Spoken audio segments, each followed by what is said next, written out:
when we're dealing with the specimens, fortunately or unfortunately, we will not have the practical part on the final exam, so you will not deal with the specimen for the mark. But if you will go to the next courses, maybe under the course of topographical anatomy, maybe in the course of pathological anatomy, you will deal with the specimens.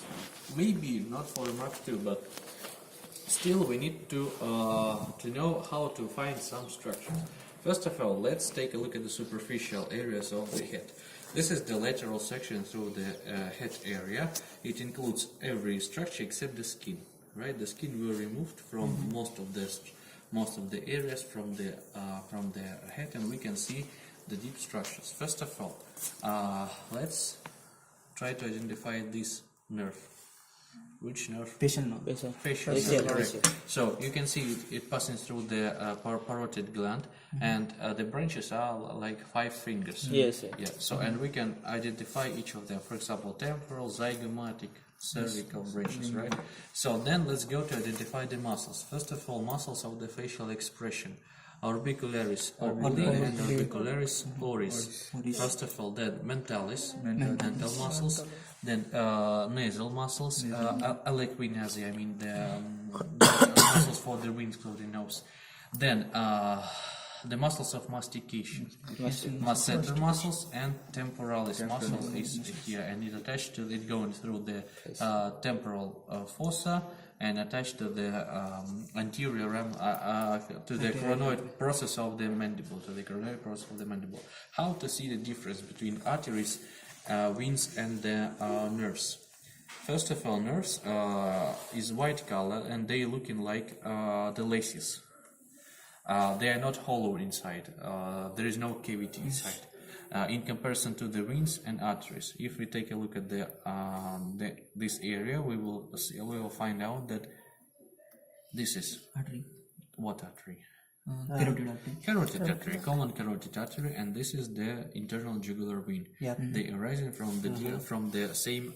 They passing through the same areas. How to see the difference between vein and artery? Artery keep the shape. It's a round shape. The veins are hollow too. The veins are Thick and So their main distinction feature that they keep in the round shape after the death. The veins don't keep the shape because due to the absence of the membranes, elastic membranes in it. But this is the course of histology. But the veins have walls. Veins have walls. No. You mean? Veins have walls. The walls. Yeah, of course.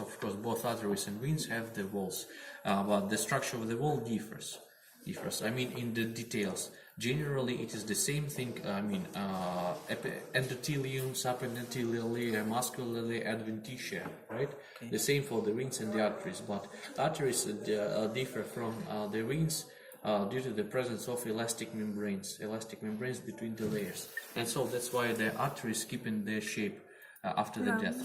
So how to see the difference between the veins and artery? I think it's well clear after this point. How to see the difference between internal carotid artery and external carotid artery? What is the main distinguishing feature? Branches, right? So internal carotid artery doesn't have any branch in the cervical area, and it following the area of the brain. And here is the branches of the external carotid artery.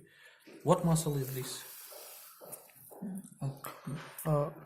Occipitalis. Muscle.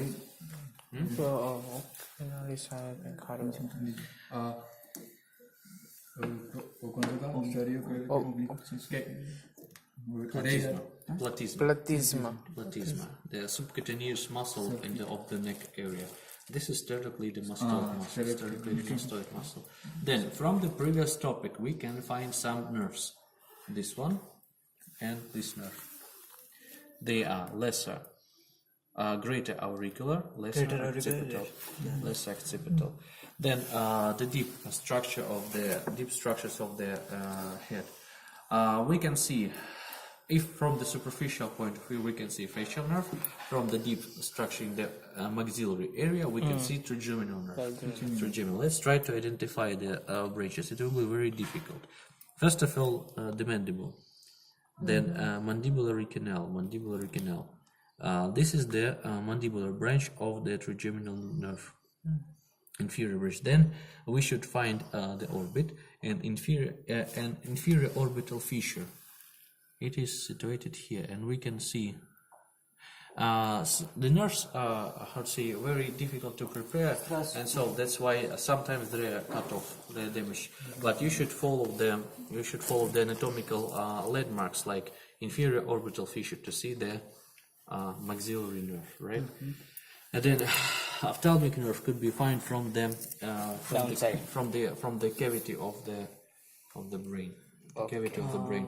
Let's try to identify. Let's try to identify. Here is the. So the optic canal is removed, right? So this is sphenoidal sinus. The dorsum celli. Here it is. Ophthalmic nerve passes through the superior orbital.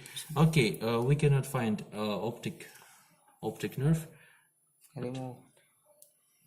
Я думаю, что это не зрительный нерв вот здесь. Зрительный.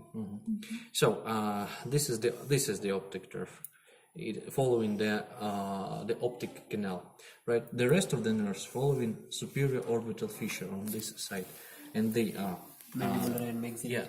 no, superior orbital fissure. Superior branch of trigeminal nerve, then trochlear, oculomotor, abducens. Foramen rotundum. Yeah, foramen rotundum is the passageway for the middle branch. Okay. Let's go to the next specimens.